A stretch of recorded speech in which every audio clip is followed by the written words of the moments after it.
ഞാനിന്ന് നിങ്ങളോട് പറയാൻ പോകുന്ന ഭാഗം ബൈബിളിലെ യഥാർത്ഥ നിക്ഷേപം എന്നൊരു ബൈബിളിലെ ഒരു ചെറിയ ടോപ്പിക്ക് ആസ്പദമാക്കിയിട്ടുള്ള കാര്യങ്ങളാട്ടോ. അപ്പോൾ എന്തൊക്കെയാണ് യഥാർത്ഥ നിക്ഷേപത്തിൽ പറഞ്ഞിരിക്കുന്നതെന്നുള്ളത് നമുക്ക് നോക്കാം. യഥാർത്ഥ നിക്ഷേപത്തിൽ പറഞ്ഞേക്കുന്നത്, നിങ്ങൾ ഭൂമിയിൽ നിക്ഷേപം കരുതി വയ്ക്കരുത്, അത് തുരുമ്പോ കീടങ്ങളോ നശിപ്പിച്ചേക്കാം, അല്ലെങ്കിൽ കള്ളന്മാർ വന്ന് മോഷ്ടിച്ചേക്കാം. നിങ്ങളുടെ നിക്ഷേപം സ്വർഗത്തിലായിരിക്കണം. പിന്നെ പറയുന്നുണ്ട്, നിങ്ങളുടെ നിക്ഷേപം എവിടെയോ അവിടെയാണ് നിങ്ങളുടെ ഹൃദയവും എന്ന് പറയുന്നുണ്ട്. അപ്പം ഇതിനോട് റിലേറ്റഡ് ആയിട്ട് എനിക്ക് ഒരു ഉപമ തന്നത് ഫോഷനായ ധനികൻ്റെ ഉപമ. അതെന്താണെന്നുള്ളത് നമുക്കറിയാം. ഒരു ധനികൻ സമ്പത്തുകൾ ഒക്കെ ഒരുപാടായപ്പോഴത്തേക്കും ഒരു ചിന്ത ഉണരുകയാണ്, ഇതെല്ലാം എനിക്ക് ഒരുപാട് സമ്പത്തുണ്ട്, അതെല്ലാം ശേഖരിച്ചു വയ്ക്കാനായിട്ട് കൂടുതൽ അറപ്പുരകളും ധാന്യപ്പുരകളും ഒക്കെ പണിയണമെന്ന് ഇങ്ങനെ മനസ്സിലിങ്ങനെ ചിന്തിക്കുവാണ്. അപ്പോൾ ദൈവം ചോദിക്കുന്നുണ്ട്, ഫോഷ, ഈ രാത്രിയിൽ നിൻ്റെ ആത്മാവിനെ ഞാൻ ആവശ്യപ്പെട്ടാൽ നീ ഈ ശേഖരിച്ചു വയ്ക്കുന്നതൊക്കെ ആരുടേതാകുമെന്ന് ചോദിക്കുന്നുണ്ട്. അപ്പോൾ നമ്മളോട് ഓരോരുത്തരോടും ചോദിക്കുന്ന ഒരു ചോദ്യമാണത്. അതായത് ദൈവത്തിൻ്റെ മുമ്പാകെ നമ്മുടെ സമ്പത്തിനോ അല്ലെങ്കിൽ നമ്മുടെ ധനത്തിനോ സമ്പത്തിനോ ദൈവത്തിൻ്റെ മുന്നിൽ ഒരു സ്ഥാനവുമില്ലെന്ന് ദൈവം നേരത്തെ പറഞ്ഞിട്ടുണ്ട്. അതായത് ഒരു ചെറിയൊരു മഹാനായ അലക്സാണ്ടർ ചക്രവർത്തി ലോകം കീഴടക്കിയ ഒരു രാജാവല്ലേ. ആ രാജാവ് മരിക്കുന്നതിന് മുമ്പ് പറയുന്നുണ്ട്, എൻ്റെ ഇരു കൈകളും പുറത്തേട്ടിട്ട് വേണം എന്നെ യാത്രയാക്കാൻ എന്ന് പറയുന്നുണ്ട്. അതെന്തുകൊണ്ടാണ്? ഞാൻ ഒന്നുമില്ലാതെയാണ് വന്നത്, ഞാൻ ഒന്നുമില്ലാതെയാണ് ദൈവത്തിൻ്റെ അടുക്കലേക്ക് പോകുന്നെന്ന് അത് പോകുന്നെന്നുള്ള തിരിച്ചറിവ് ആ രാജാവിന് വന്നു കഴിയുമ്പോൾ ഇങ്ങനെ പറയുന്നുണ്ട്. അപ്പോൾ നമ്മൾ ഓർക്കുക, അതുപോലെ സ്വർഗത്തിൽ നമ്മുടെ നിക്ഷേപങ്ങൾ എല്ലാം സ്വർഗത്തിൽ ആയിരുന്നിട്ടുണ്ടെങ്കിലാണ് നമുക്ക് നിത്യജീവനിലേട്ട്, നമ്മുടെ രക്ഷയിലേട്ടുള്ള വാതിലിൽ നമ്മൾ പ്രവേശിക്കത്തുള്ളൂ. ദൈവം പറയുന്നുണ്ട്, സ്വർഗത്തിലേക്കുള്ള വാതിൽ വീതി കുറഞ്ഞതും ഇടുങ്ങിയതുമാണെന്ന് ദൈവം പറയുന്നുണ്ട്. നാശത്തിലേക്കുള്ള വാതിൽ വിസ്താരവും വിസ്തൃതവുമാണെന്നും പറയുന്നുണ്ട്. അപ്പോൾ അതിന് തന്നെ വേറൊരു ഉപമയാണ് ധനവാനും ലാസറും. അതിനകത്ത് പറയുന്നുണ്ട്, ഒരു ധനികൻ, അയാൾ ജീവിച്ചിരുന്ന കാലം വളരെ സുഭിക്ഷമായിട്ട് ജീവിച്ച് ജീവിച്ചു പോന്നു. അപ്പോൾ അതിൻ്റെ ഒരു ഭൃത്യൻ അവിടെ നരകയാതന പോലെ, അതായത് മേശയിൽ നിന്ന് വീഴുന്ന അപ്പക്കഷ്ണങ്ങൾ തിന്ന് വിശപ്പടിക്കുന്ന ഒരു ഭൃത്യനും ഉണ്ടായിരുന്നു ധനവാനും ലാസറും എന്നുള്ള ആ ഒരു ഭാഗത്ത് നമ്മൾ കാണുന്നുണ്ട്. അപ്പോൾ ഇവർ രണ്ടുപേരും മരിച്ചു കഴിഞ്ഞ് പിന്നീടുള്ള ഭാഗങ്ങളിൽ ലാസർ മരിച്ച് അബ്രഹാത്തിൻ്റെ മടിയിലാണ് പോയിരുന്നത്. ധനവാൻ നരകത്തിൽ പീഡകളുടെ സ്ഥലമാണ് നരകം എന്ന് അതിനകത്ത് പറയുന്നുണ്ട്. അപ്പോൾ ധനവാൻ ഇങ്ങനെ മുഖമുയർത്തി നോക്കിയപ്പോൾ ദൂരെ സ്വർഗത്ത് അബ്രഹത്തിൻ്റെ മടിയിൽ ലാസറിനെ കണ്ടു. അപ്പോൾ പറയുന്ന ഒരു ഭാഗമുണ്ട്, പിതാവായ അബ്രഹാമേ, ലാസറിനെ എൻ്റെ നാവിൻ തുമ്പ് ഒന്ന് നനച്ചു തരാനായിട്ട് ഇങ്ങോട്ട് അയക്കണമേ എന്ന് പറയുന്നുണ്ട്. അപ്പോൾ അബ്രഹാം പറയുന്നുണ്ട്, നീ ജീവിച്ചിരുന്ന കാലം തിന്ന് സുഖിച്ച് ജീവിച്ചു, പക്ഷെ ലാസറിനോ കഷ്ടതകൾ മാത്രം. ഇപ്പം ലാസർ ദൈവത്തിൻ്റെ സൗഭാഗ്യങ്ങൾക്ക് അർഹനായി തീർന്നു എന്ന് പറയുന്നുണ്ട്. പിന്നെ പറയുന്നുണ്ട്, നമ്മുടെ നടുക്ക് വലിയൊരു ഗർത്തം സ്ഥാപിക്കപ്പെട്ടിട്ടുണ്ട്, ഇവിടെ നിന്ന് അവിടേക്കോ അവിടെ നിന്ന് ഇവിടേക്കോ വരുവാനോ ആർക്കും സാധിക്കില്ല എന്ന് പറയുന്നുണ്ട്. അപ്പോൾ ഈ രണ്ട് ഘടകങ്ങളും ഈ രണ്ട് ഭാഗങ്ങളിലും നമ്മൾ ചിന്തിക്കേണ്ട കുറച്ച് കാര്യങ്ങൾ, ഒരു ചെറിയ തോട്ട്. അതായത് നമ്മൾ ഈ ലോകത്ത് ഒരുപാട് സമ്പാദിച്ചു കൂട്ടുന്നുണ്ടല്ലേ.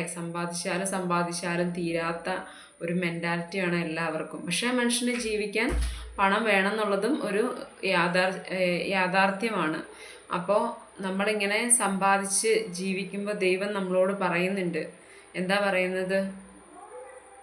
നിങ്ങൾ ആദ്യം അവിടുത്തെ രാജ്യവും നീതിയും അന്വേഷിക്കുക, അതോടൊപ്പം മറ്റുള്ളവയെല്ലാം നിങ്ങൾക്ക് ലഭിക്കും. അതാണ് നമ്മളോട് ദൈവം പറഞ്ഞേക്കുന്നത്. അതായത് നമ്മളൊക്കെ കണ്ടതാണ് ചൂരൽമല ഉരുൾപൊട്ടലൊക്കെ. ഒരു നിമിഷം കൊണ്ടാണ് അവരുടെ സമ്പാദികകളും വസ്തുവകകളും പ്രിയപ്പെട്ടവരും എല്ലാം എന്താ പറയുക നഷ്ടപ്പെട്ട് ഒന്നുമില്ലായ്മയിലായിട്ട് അവരൊക്കെ വളരെ എന്താ പറയുക വളരെ ഉയർന്ന ഇതിൽ ജീവിച്ചിരുന്നവരായിരുന്നു. വീടും എല്ലാവർക്കും ഉണ്ടായിരുന്നു. പക്ഷേ ഒരു നിമിഷം കൊണ്ടാണ് എല്ലാം മലക്കം മറിഞ്ഞ് എല്ലാവരെയും നഷ്ടപ്പെട്ട് നമ്മൾ കണ്ടതാണ് ആ ദയനീയ കാഴ്ചകളൊക്കെ. അപ്പോൾ ദൈവം ഇത്രയാണ് ദൈവം നമ്മളോട് പറയുന്നത്. നമ്മൾ ഈ ശേഖരിച്ചിരിക്കുന്ന ധനവും സമ്പത്തും ഒന്നും നമ്മൾ അങ്ങോട്ടേക്ക് കൊണ്ടുപോകുന്നില്ല. എല്ലാം നമ്മൾ ഈ ഭൂമിയിൽ ഉപേക്ഷിച്ചിട്ടാണ് ദൈവത്തിൻ്റെ അടുക്കലായിട്ട് പോകുന്നത്. അപ്പോൾ ഈ ദൈവത്തിൻ്റെ അടുക്കലായിട്ട് പോകണമെങ്കിൽ നമ്മൾ അതിന് പറയുന്നുണ്ട്, സ്വർഗത്തിലായിട്ടുള്ള വാതിൽ ഞെരുക്കമുള്ളതും വാതിൽ ഇടുങ്ങിയത്. അതൊക്കെ കഷ്ടതകളും ക്ലേശങ്ങളും ഒക്കെ കൂടുതൽ സഹിക്കുന്നവർക്ക് ആണ് സ്വർഗത്തിലേക്കുള്ള വാതിൽ തുറന്നു കൊടുക്കണമെന്നൊക്കെ നമ്മൾ പല ഇതിലും പറഞ്ഞു കേട്ടിട്ടുണ്ട്. അപ്പോൾ ഈ നമ്മുടെ എന്താ പറയുക യഥാർത്ഥ നിക്ഷേപം എവിടെയാണോ അവിടെ നമ്മുടെ ഞാനത് ഇങ്ങനെ ചിന്തിച്ചപ്പം ഒരു ചെറിയ ഒരു തമാശയ്ക്ക് ഇങ്ങനെ ഒരു പിക്ചർ എൻ്റെ മനസ്സിലായിട്ട് കൊണ്ടുതന്നു. ഈ അപ്പന്മാരൊക്കെ ഈ താക്കോലൊക്കെ അരയിലൊക്കെ ഇങ്ങനെ കെട്ടിയിടുന്നതൊക്കെ ഒരു ഇതൊക്കെ പെട്ടെന്ന് എൻ്റെ മനസ്സിലായിട്ട് കൊണ്ടുതന്നു. അപ്പം നമ്മളൊക്കെ എന്താ പറയുക ഈ സമ്പത്തിന് കാവലിരിക്കുന്നവരാണ്. സമ്പത്തിന് കാവലിരുന്ന് പക്ഷെ നമുക്ക് ആർക്കും ഒന്നും കൊണ്ടുപോകാൻ സാധിക്കുന്നില്ലെന്നുള്ളത് വളരെ യാഥാർത്ഥ്യമായ ഒരു കാര്യമാണ്. പക്ഷെ അതൊന്നും ചിന്തിക്കാതെ നമ്മൾ വീണ്ടും വീണ്ടും സമ്പാദിക്കുന്നതാണ് മനുഷ്യൻ്റെ ഒരു എന്താ പറയുക രീതി എന്ന് പറയണത്. അപ്പോൾ എന്താ പറയുക ദൈവം പറയുന്നുണ്ട്, ഇതൊന്നുമല്ല ദൈവത്തിൻ്റെ യഥാർത്ഥ സമ്പത്തും ഇതെന്ന് പറഞ്ഞത്. പക്ഷെ നമ്മൾ ഈ ഭൂമിയിൽ ചെയ്യുന്ന നന്മ പ്രവർത്തികൾ നമ്മൾ മറ്റൊരാളെ ദൈവം പറയുന്നുണ്ട്, നിങ്ങൾ ഒരു ചെറിയവനിൽ ആർക്കെങ്കിലും ഒരു സഹായം ചെയ്തപ്പോഴെല്ലാം എനിക്ക് തന്നെയാണ് ചെയ്തതെന്ന് പറയുന്നുണ്ട് ദൈവം.